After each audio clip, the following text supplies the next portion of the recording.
Bonjour, j'espère que vous allez bien. Aujourd'hui, je vais vous parler des livres que j'ai apportés avec moi. Alors ça peut-être été un des choix les plus difficiles, les plus compliqués pour faire ma valise, parce que des livres, ça pèse quand même très lourd. Ma valise ne devait pas dépasser à la base 20 kg, il me semble, et 20 kg pour 6 mois. Bah mine de rien, c'est pas si facile de restreindre au maximum. Au niveau des vêtements, c'est très simple parce qu'ici, à part des maillots, des shorts et des petits t-shirts, il n'y a pas grand chose à apporter d'autre. Mais c'est surtout en termes de cosmétiques parce que j'avais envie d'emmener un max de produits avec moi parce que ici, niveau bio, c'est absolument néant, zéro truc à trouver ici, à part de l'huile de coco. Et donc j'ai apporté pas mal de trucs et ça pèse déjà lourd, donc les livres je vous raconte pas, j'ai choisi quelques livres à apporter avec moi et surtout j'ai pris mon iPad avec moi pour acheter des Kindle sur place. Je préfère toujours le format papier, mais c'est vrai qu'en voyage, quand on bouge beaucoup, c'est super pratique de pouvoir acheter des livres comme ça en version e-book. Et ça me permet surtout de ne pas être frustrée si je découvre un livre et que j'ai envie de l'acheter d'ici, juste à taper le nom sur Kindle et c'est aussi simple que ça. Je vais vous présenter ensuite à l'intérieur de la maison parce que tous mes livres sont à l'intérieur, je vais vous présenter les livres que j'ai apportés. Et j'ai également deux livres déjà en format Kindle. J'ai le livre Nouvelle Terre de Eckhart Tolle, vous savez, le fameux auteur du pouvoir du moment présent. Le pouvoir du moment présent, c'est un livre que j'ai déjà lu, que j'ai bien aimé, mais c'est vrai que je trouve un peu flou, un peu abstrait, surtout quand on débute dans le développement personnel, surtout quand on débute dans la spiritualité. Et c'est Ilia Renon, ma super copine qui est youtubeuse aussi, on avait plein de vidéos ensemble, qui m'a parlé de son deuxième livre qui s'appelle Nouvelle Terre. Et en fait, il reprend exactement les mêmes principes que le pouvoir du moment présent. Il parle de l'ego, du mental, il parle du moment présent, avec des exemples un peu plus concrets, avec des exemples plus précis de la vie de tous les jours, et je le trouve super bien.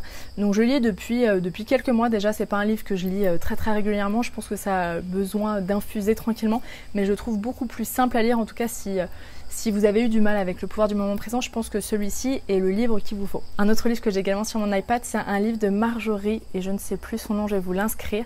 C'est la maison de presse, il me semble, la maison d'édition qui me l'a envoyé juste avant que je parte. Alors Marjorie, je la connais depuis quelques années sur YouTube.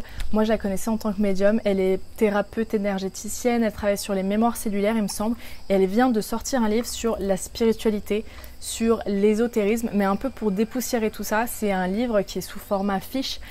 C'est un peu, on va dire, la Bible de la spiritualité. J'ai l'impression, je ne l'ai pas encore lu, hein, j'ai seulement feuilleté le sommaire. On parle de chakra, on parle de mental, on parle de corps éthérique, enfin tout ce vocabulaire un peu et tous ces grands principes, au moins l'explique de façon très claire et précise. Et au niveau des illustrations, il a l'air magnifique. Moi, j'ai pas le format papier, mais la couverture déjà est canon. Et à l'intérieur, c'est des jolis dessins à l'aquarelle, un peu dans les tons rosés, pastel, tout ce que j'aime.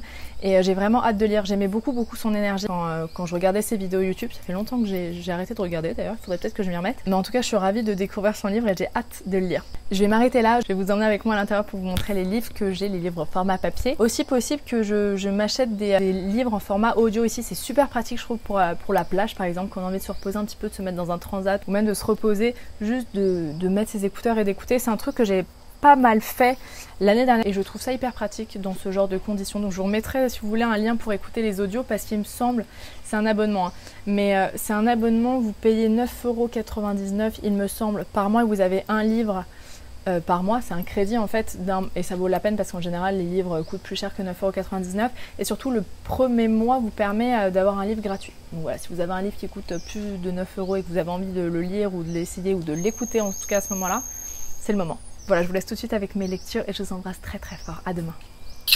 Alors le premier livre, c'est L'appel de l'âme de la souffrance à l'éveil de Virginie Tanguay. C'est un livre que la maison d'édition m'a envoyé. Virginie Tanguay, 35 ans, au parcours de vie compliqué, s'interroge sur sa vérité, sa véritable nature. Elle nous livre son expérience et sa prise de conscience qui l'ont menée à un éveil spirituel. Livre de témoignages et livre pratique, cet ouvrage explore avec une grande honnêteté toutes les étapes de cet éveil, de la découverte de ses démons intérieurs à celle de sa mission de vie, un chemin de l'ombre vers la lumière. Par son écriture sans filtre et sa méthode très personnelle ponctuée par des exercices réguliers, l'auteur nous invite à réaliser un voyage au cœur de la spiritualité, un voyage au cœur de l'exploration de soi qui transforme votre regard sur la vie, sur vous-même et sur les autres. J'en suis vraiment au tout début, je l'ai commencé dans l'avion, j'ai fait que les 2-3 premiers chapitres il me semble. Ça a l'air très intéressant, j'ai vraiment hâte de continuer à lire. Pour l'instant j'ai pas trop trouvé le temps de lire, mais c'est des petits chapitres, c'est très rapide à lire. On peut faire une page ou deux par jour et il y a l'air d'avoir des petits exercices, des questions assez pratiques, donc ouais, j'ai vraiment hâte de le finir. Un livre de Pierre Rabhi qui s'appelle La sobriété heureuse. C'est un livre qu'on m'a offert à mon anniversaire il y a très longtemps. C'est un ingénieur son avec qui je bossais. On parlait un peu de spiritualité, d'écologie, tout ça à l'époque. Quand j'étais maquilleuse, il m'avait offert ça et je n'avais jamais pris le temps de le lire encore. Et pourtant, Pierre Rabhi, c'est quelqu'un que j'admire énormément.